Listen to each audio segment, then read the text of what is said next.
BBA honours প্রথম বর্ষের ব্যবস্থাপনা বিভাগের শিক্ষার্থীদের আজকের অনলাইন ক্লাসে স্বাগত জানাচ্ছি। আশা করি তোমরা সবাই ভালো আছো।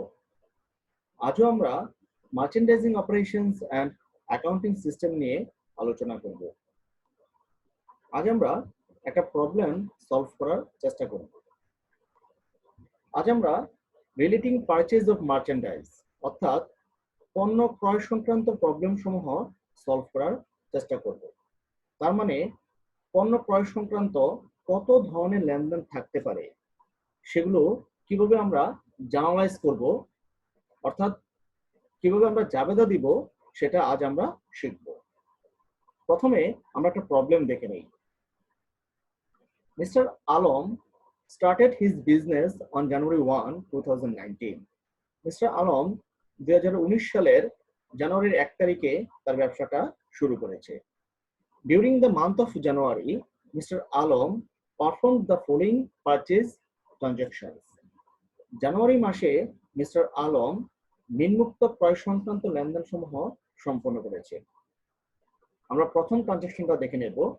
জানুয়ারি 1, purchased merchandise on account from PK Kong, টাকা 18,000, FOB shipping point, terms to 10 net 30. আমি বাংলা বলে দিচ্ছি। জানুয়ারির 1 তারিখে বলেছে পিকে কোং থেকে 18,000 টাকার পণ্য বাকিতে ক্রয় করা হয়েছে, যার পরিবহন শর্ত ছিল এফওবি শিপিং পয়েন্ট আর বিক্রয় শর্ত ছিল 210 নেট 30। এখন আমরা এই ট্রানজাকশনটা আমাদের দুটো ইনভেন্টরি সিস্টেমে কিভাবে জাবেদা দিতে হয় সেটা আমরা শিখব। যেহেতু বাকিতে পণ্য ক্রয় করা হয়েছে সেহেতু পিরিয়ডিক ইনভেন্টরি সিস্টেমের জার্নাল হবে purchase debit accounts payable paid 18,000, আর পারপেচুয়াল ইনভেন্টরি সিস্টেমে আর জার্নাল হবে merchandise inventory debit accounts payable paid 18,000। এখানে পার্থক্যটা কোথায়? পিরিয়ডিক ইনভেন্টরি সিস্টেমে আমরা পারচেজকে ডেবিট করছি, আর পারপেচুয়াল ইনভেন্টরি সিস্টেমে আমরা মার্চেন্ডাইজ ইনভেন্টরিকে ডেবিট করছি। এর পিছনে কারণটা কিন্তু আমরা থিওরিটিক্যাল আলোচনায় বলেছি। আশা করি তোমরা বুঝতে পেরেছো। আমরা পরের ট্রানজাকশনে চলে যাই। জানুয়ারি 2, পেড ফ্রেট চার্জ টাকা 1,500 ফর দ্য পারচেজ অফ জানুয়ারি 1। জানুয়ারির 1 তারিখে যে পণ্য ক্রয় করা হয়েছিল তার জন্য পরিবহন খরচ 1,500 টাকা পরিশোধ করা হয়েছে। এখন আমরা জানুয়ারির 1 তারিখের লেনদেনটা আবার দেখে নেব। জানুয়ারির 1 তারিখে পরিবহন শর্ত ছিল এফওবি শিপিং পয়েন্ট, অর্থাৎ পরিবহন খরচ ক্রেতা পরিশোধ করবে বা ক্রেতা বহন করবে। যেহেতু জানুয়ারির 1 তারিখে পণ্য ক্রয় করা হয়েছে সেহেতু উক্ত পণ্যের পরিবহন খরচ ক্রেতাকেই বহন করতে হবে। তাহলে পণ্য পরিবহন খরচের জন্য আমাদের জাবেদা হবে পিরিয়ডিক ইনভেন্টরি সিস্টেমে freight in debit cash credit 1,500, আর পারপেচুয়াল ইনভেন্টরি সিস্টেমে মার্চেন্ডাইজ ইনভেন্টরি ডেবিট আর ক্যাশ ক্রেডিট 1,500 টাকা। আশা করি তোমরা বুঝতে পেরেছো। আমরা পরের ট্রানজাকশনে চলে যাই। January 6, sent our debit memorandum to PK Co for defective merchandise, return টাকা 2,000। অর্থাৎ জানুয়ারি 6 তারিখে বলছে যে পিকে কোংকে ত্রুটিপূর্ণ পণ্যের জন্য 2,000 টাকা ডেবিট মেমোরেন্ডাম পাঠানো হয়েছে। এখানে একটা কথা বলা প্রয়োজন যে সেন্ট আর ডেবিট মেমোরেন্ডাম মানে ক্রয় ফেরতকে বোঝায়। আমি আবারও বলছি, যখন সেন্ট আর ডেবিট মেমোরেন্ডাম বলবে তখন বুঝতে হবে এটা ক্রয় ফেরত। এর মানে এখন আমরা ক্রয় ফেরতের জন্য জাবেদা দেব। ক্রয় ফেরতের জন্য পিরিয়ডিক ইনভেন্টরি সিস্টেমের জার্নাল হবে accounts payable debit purchase returns and allowances credit 2,000, আর পারপেচুয়াল ইনভেন্টরি সিস্টেমে হবে accounts payable debit merchandise inventory credit 2,000 টাকা। আশা করি বুঝতে পেরেছো। আমরা নেক্সট ট্রানজাকশনে চলে যাচ্ছি। জানুয়ারি 9, paid in full for the purchase of জানুয়ারি 1। জানুয়ারি 1 তারিখে যে পণ্য ক্রয় করেছিল ওই উক্ত পণ্যের মূল্য জানুয়ারি 9 তারিখে সম্পূর্ণ পরিশোধ করা হয়েছে।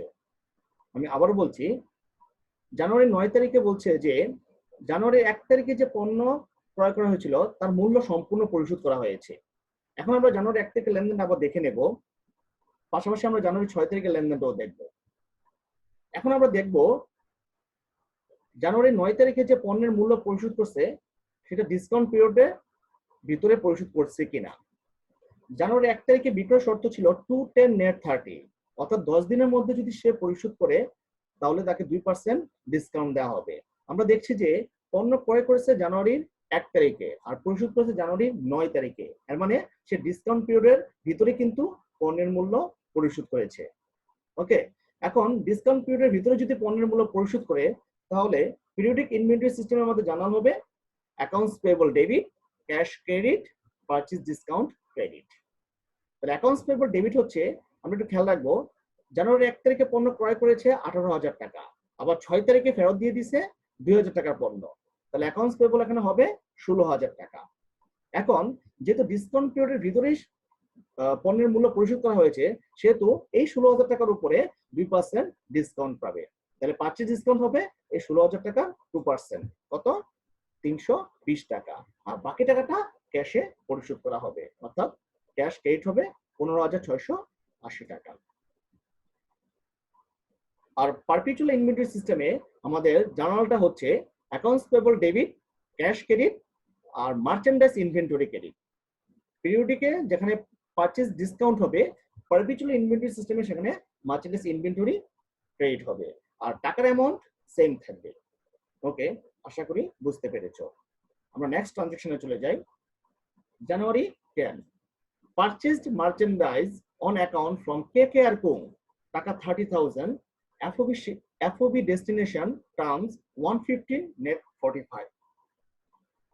আমি বাংলাটা বলে দিচ্ছি, জানুয়ারি 10 তারিখে বলছে যে KKR কোম্পানি থেকে 30,000 টাকার পণ্য বাকিতে ক্রয় করা হয়েছে, যেখানে পরিবহন শর্ত ছিল FOB ডেস্টিনেশন আর বিক্রয় শর্ত ছিল 115 নেট 45।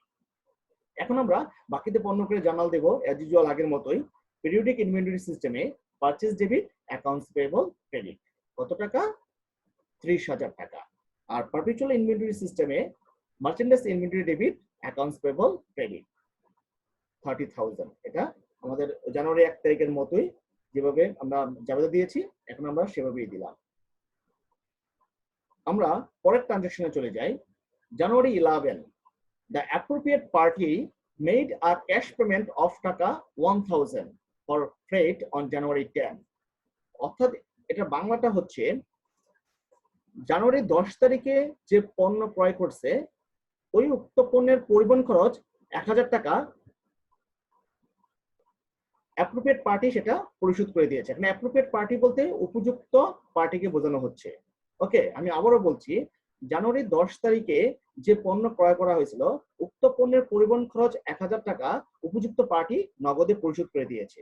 এখন আমরা জানুয়ারি 10 তারিখের লেনদেনটা আবার দেখি। জানুয়ারি 10 তারিখে পরিবহন খরচের শর্ত ছিল FOB ডেস্টিনেশন, অর্থাৎ পণ্যের পরিবহন খরচ বিক্রেতা বহন করবে। যেহেতু আমরা জানুয়ারি 10 তারিখে পণ্য ক্রয় করা হয়েছে সেহেতু উক্ত পণ্যের পরিবহন খরচের জন্য, অর্থাৎ জানুয়ারি 11 তারিখের পরিবহন খরচ পরিশোধের জন্য ক্রেতার বইতে কোনো জাবেদা হবে না। অর্থাৎ পিরিয়ডিক ইনভেন্টরি সিস্টেম এবং পারপিচুয়াল ইনভেন্টরি সিস্টেম কোনো সিস্টেমে আমরা কি ক্রেতার বইতে জাবেদা দেব না। এর কারণটা হচ্ছে জানুয়ারি 10 তারিখে যখন পণ্য ক্রয় করে তখন পরিবহন খরচের শর্ত ছিল FOB ডেস্টিনেশন, এর মানে পরিবহন খরচ বিক্রেতা পরিশোধ করবে। ওকে, যেহেতু সে ক্রেতা, অর্থাৎ যে পণ্য ক্রয় করছে সে তো ক্রেতা, যেহেতু সে ক্রেতা সেহেতু সে ওই জানুয়ারি 11 তারিখে পরিবহন খরচের জন্য তার বইতে কোনো জার্নাল হবে না। আশা করি বুঝতে পেরেছো। পরের ট্রানজাকশনে চলে যাই। জানুয়ারি 16, received a credit memorandum from KKR Co for shortage of goods, টাকা 2,000 purchased on January 10। জানুয়ারি 10 তারিখে যে পণ্য ক্রয় করা হয়েছিল উক্ত পণ্য ঘাটতির জন্য 2,000 টাকার একটা ক্রেডিট মেমোরান্ডাম গ্রহণ করা হয়েছে। এখানেও একটা কথা বলা প্রয়োজন যে যদি রিসিভড আর ক্রেডিট মেমোরান্ডাম বলে তখন এটা বুঝতে হবে এটা ক্রয় ফেরত। আমি আবারও বলছি, যখন রিসিভড আর ক্রেডিট মেমোরান্ডাম বলা থাকবে তখনও সেটা বুঝতে হবে এটা ক্রয় ফেরত। এর মানে আমরা আমরা ক্রয় ফেরতের জন্য জার্নাল দেব। তো ক্রয় ফেরতের জন্য পিরিয়ডিক ইনভেন্টরি সিস্টেমের জার্নাল হচ্ছে accounts payable debit, purchase returns and allowances credit 2000 as usual আগের মতোই। আর পারপেচুয়াল ইনভেন্টরি সিস্টেমে জার্নাল হবে accounts payable debit, merchandise inventory credit. আশা করি বুঝতে পেরেছো। পরের ট্রানজাকশনে চলে যাই। January 20 purchased merchandise from RK Kung for cash টাকা 30,000। সহজ, একেবারে সহজ। আরকে কুং থেকে 30,000 টাকার পণ্য নগদে ক্রয় করা হয়েছে। এতক্ষণ কিন্তু আমরা বাকিতে ক্রয় শিখে আসলাম, এখন আমরা শিখবো নগদে পণ্য ক্রয় করলে কি জার্নাল হয়। যেহেতু আরকে কুং থেকে নগদে পণ্য ক্রয় করেছে সেহেতু পিরিয়ডিক ইনভেন্টরি সিস্টেমের জার্নাল হবে পারচেজ ডেবিট ক্যাশ ক্রেডিট 30,000। একেবারে সহজ যাবে, যেটা তোমরা ক্লাস 9 থেকেই শিখে আসছো। আর পারপেচুয়াল ইনভেন্টরি সিস্টেমের জার্নাল হবে merchandise inventory debit cash credit 30,000 as usual. Okay, আমরা নেক্সট ট্রানজাকশনে চলে যাই। জানুয়ারি 22 received cash refund of টাকা 2,000 from RK Kung for damaged merchandise that was returned. এর মানে হচ্ছে জানুয়ারি 22 তারিখে বলছে যে RK Kung থেকে যে নগদে পণ্য ক্রয় করা হয়েছিল ওইখান থেকে নষ্ট বা বিনষ্ট পণ্যের জন্য 2,000 টাকা ক্যাশ বা 2,000 টাকা নগদ কি ফেরত পাওয়া গেছে। আমি আবারও বলছি, আরকে কুং থেকে যে নগদে পণ্য ক্রয় করা হয়েছিল সেখানে বিনষ্ট পণ্যের জন্য 2,000 টাকা নগদ ফেরত পাওয়া গেছে। আমি জানুয়ারি 20 তারিখের লেনদেনটা আমি দেখা দিলাম। জানুয়ারি 20 তারিখ কিন্তু আরকে কুং থেকে নগদে পণ্য ক্রয় করেছিল এবং ওই ক্রয়কৃত পণ্য থেকে কিছু পণ্য বিনষ্ট হয়ে যাওয়ার কারণে 2,000 টাকা নগদ ফেরত পাওয়া গেছে। এর মানে নগদে ক্রয়কৃত পণ্য কি বিনষ্ট হওয়ার কারণে 2,000 টাকা কি নগদ ফেরত পাওয়া গেছে। তাহলে আমরা সে অনুযায়ী জার্নাল দেব ক্রয় ফেরত, কিন্তু সেটা নগদে। তাহলে পিরিয়ডিক ইনভেন্টরি সিস্টেমে জার্নাল হবে cash debit, purchase returns and allowances credit 2000। অর্থাৎ আমরা এর আগে বাকিতে ক্রয়কৃত পণ্য ফেরত দেওয়া হয়েছে এরকম শিখেছি, কিন্তু এখানে শিখলাম নগদে ক্রয়কৃত পণ্য যদি কোনো কারণে বিনষ্ট হয় তখন যদি নগদ টাকা ফেরত পাওয়া যায় অর্থাৎ ক্যাশ রিফান্ড হয় তখন আমরা এভাবে জার্নালটা দেব, তখন আমার ক্যাশ চলে আসবে। সেই জন্য cash debit, purchase returns and allowances credit. আর পারপেচুয়াল ইনভেন্টরি সিস্টেমে হবে cash debit, merchandise inventory credit 2000। আশা করি বুঝতে পেরেছো। আমরা পরের ট্রানজাকশনে চলে যাই। January 28 paid in full for the purchase of January 10। জানুয়ারি 10 তারিখে যে পণ্য ক্রয় করেছিল উক্ত পণ্যের মূল্য সম্পূর্ণ পরিশোধ করা হয়েছে। এখন আমরা জানুয়ারি 10 তারিখের লেনদেনটা আবার দেখে নেব, পাশাপাশি আমরা জানুয়ারি 16 তারিখের লেনদেনটা আমরা দেখে নেব। জানুয়ারি 10 তারিখে যখন পণ্য ক্রয় করে তখন শর্ত ছিল 115 নেট 45, অর্থাৎ 15 দিনের মধ্যে যদি পণ্যের মূল্য পরিশোধ করে তাহলে 1% বার্তা পাওয়া যাবে। আমরা এখন দেখব যে ডিসকাউন্ট পিরিয়ড সে গ্রহণ করেছে কি করে নাই। পণ্যটা ক্রয় করছে জানুয়ারির 10 তারিখে আর মূল্য পরিশোধ করছে জানুয়ারির 28 তারিখে। এর মানে 15 দিনের মধ্যে 10 থেকে 15 এটা তো 25 হয়। এর মানে ডিসকাউন্ট পিরিয়ডের ভিতরে পণ্যের মূল্য পরিশোধ করা হয়নি। আমি আবারও বলছি, টার্মস ছিল 115, অর্থাৎ 15 দিনের মধ্যে যদি পরিশোধ করে তাহলে 1% বার্তা পাওয়া যাবে। এখন জানুয়ারি 10 থেকে 15 দিন হচ্ছে জানুয়ারির 25 তারিখ পর্যন্ত, কিন্তু পণ্যের মূল্য পরিশোধ করেছে জানুয়ারির 28 তারিখে। এর মানে সে ডিসকাউন্ট পিরিয়ডের ভিতরে পণ্যের মূল্য পরিশোধ করে নাই, মানে ডিসকাউন্ট পিরিয়ডের পর সে পণ্যের মূল্য কি করেছে পরিশোধ করেছে। তাহলে যখন ডিসকাউন্ট পিরিয়ডের পর পণ্যের মূল্য পরিশোধ করা হয় তখন পিরিয়ডিক ইনভেন্টরি সিস্টেমের জার্নাল হবে accounts payable debit, cash credit. কত টাকা? 28,000। কিভাবে হলো? জানুয়ারি 10 থেকে পণ্য ক্রয় করছে 30,000 টাকা এবং 16 তারিখে ফেরত দেওয়া হয়েছে 2,000 টাকা। তাহলে এখন পরিশোধ করবে কত? 28,000। এখানে কোনো বার্তা আসবে না কারণ সে ডিসকাউন্ট পিরিয়ডের ভিতরে মূল্য পরিশোধ করে নাই। ওকে, আর পারপেচুয়াল ইনভেন্টরি সিস্টেমে জার্নাল সেম হবে, অর্থাৎ accounts payable debit, cash credit.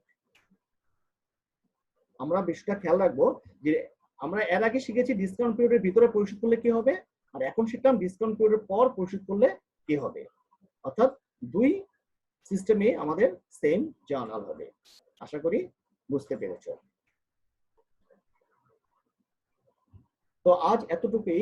আমরা নেক্সট ক্লাসে পণ্য বিক্রয় সংক্রান্ত লেনদেন প্রবলেমগুলো আমরা সম্পর্কে আলোচনা করব। সেই পর্যন্ত তোমরা ভালো থাকো, সুস্থ থাকো। ধন্যবাদ সবাইকে।